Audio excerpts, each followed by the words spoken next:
안녕하세요. 닥터스랜드 위원회 고민하는 원장입니다. 오늘 제가 말씀드릴 질병은 자궁내막 증식증입니다. 말 그대로 이 질병의 정의는 자궁내막이 증식돼서 생기는 질병이라는 얘기죠. 요 모형을 가지고 간단히 제가 설명을 해 올리겠습니다.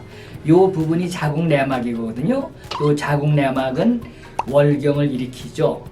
이게 월경을 한 뒤에 자궁내막이 한 반 이하로 얇아지는데 그게 에스트로겐, 난포 호르몬에 의해서 두꺼워지거든요. 이게 밭을 만드는 거고, 그래서 수태가 돼서 임신이 되면은 이게 지속이 되고요. 임신이 안 되면 황체 호르몬, 프로제스테론 호르몬이 나와서 이거를 그냥 씻어내지요. 그게 월경인데요. 어떤 이유인지 에스트로겐 호르몬, 난포 호르몬이 과도하게 분비되는 여건, 그러니까 월경을 하지 않으면서 임신도 아니면서 월경도 안 하면서 계속 에스트로겐이 노출이 되면 이게 두꺼워지거든요. 그렇게 되면 증식증이 일어나는데 이게 더 오래되면은 암까지 될 수 있는 그런 그 질병을 일으키게 돼서 문제가 됩니다. 그래서 진단명에 내막 증식증, 내막이 두꺼워지는 병이다 하는 게 맞고요. 원인은 아까 말씀드렸죠. 에스트로겐이 많이 길게 노출되면 생긴다. 요새 특히 염려해야 되는 게 젊은 여성, 20대, 30대 여성에서도 자궁내막 증식증이 있는 상태가 많이 있고요. 그래서 심지어 20대에서도 자궁내막암이 발견되는 게 옛날보다 늘었다는 그런 임상애들의 얘기가 있습니다. 지금 무슨 얘기냐면 2030의 나이에도 비만의 문제가 요새 큰 문제로 되어 있죠. 또 다낭성 난포가 생겨서 그 증후군이 생기게 되면은 그 월경을 별로 안 하게 되고 불규칙하고 또 결혼을 해도 임신이 안 되는 그런 여건들, 그런 여성분들이 제법 많거든요. 옛날보다는. 그리고 요새 이제 비교해서 젊은 상태에서 당뇨, 그러니까 다낭성 난포 증후군도 사실은 인슐린 내성을 일으키거든요. 그게 당뇨 전 단계거든요. 그런 여건 때문에 이런 상황이 많아지는 겁니다. 증상은 전형적인 게 월경을 잘 안 하죠. 불규칙한 월경이고 또 무월경이 지속되기도 하고요. 그래서 진단은 뭐냐면 이런 증상을 가지고 이제 우리가 의심을 하게 되고 초음파 진단을 하게 되면은 자궁내막이 두꺼워져 있습니다. 또는 그 두꺼워진 상태에서 거기 에코제니시티, 그러니까 초음파의 그 강도, 그러니까 하얗고 까만 정도가 다르게 보이는, 특별히 하얗게 돼서 좀 진하게 보이는 부분이 있을 수도 있고요. 그렇게 되면은 더 정확하게 우리가 의심을 할 수 있죠.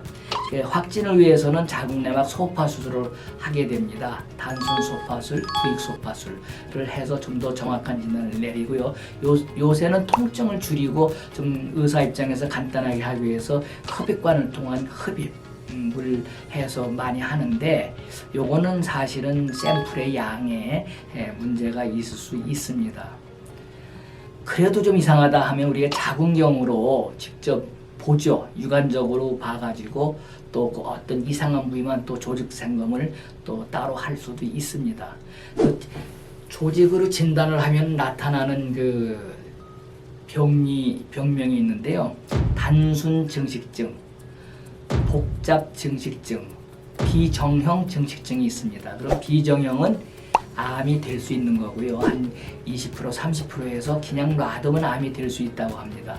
복잡한 증식증도 낮은 퍼센트지만 5% 정도에서 암이 될 수 있으니까 증식증이 있는 경우에는 치료를 해야 됩니다.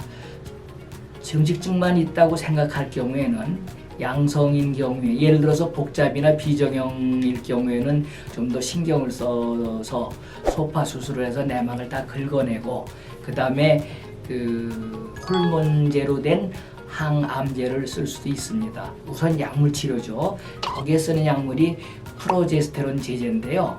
고용량을 쓰게 돼 있죠. 그리고 또 어떤 게 있냐면 수술적 요법이 있는데요. 가장 정확한 건 옛날부터 그냥 자궁 척출입니다. 그렇지만 그거를 안 해야 될 여건도 많거든요. 아기 안 낳으신 분들, 아기가 필요하신 분의 경우에는 약물 치료로 하고 3개월, 6개월마다 또 소파 수술을 해서 그 경과를 관찰하고요. 또 아기를 안 낳을 분도 자궁을 남기고 싶으면 자궁경으로 자궁내막 소파술이라는 게 있어요. 자궁내막 소작술이라는 게 있습니다. 자궁내막을 다 태워버립니다. 그렇게 되면은 월경을 안 하게 될 수 있죠. 그래서 안 하게 되는 성공률은 한 80% 정도 되고요. 많이 줄어든다고 하고요. 어떤 경우에는 한 5%에서는 오히려 늘어난다고 합니다. 그럴 경우에는 자궁을 떼야 되겠죠. 예. 오늘은 제가 자궁내막 증식증에 대해서 설명을 해드렸습니다. 감사합니다.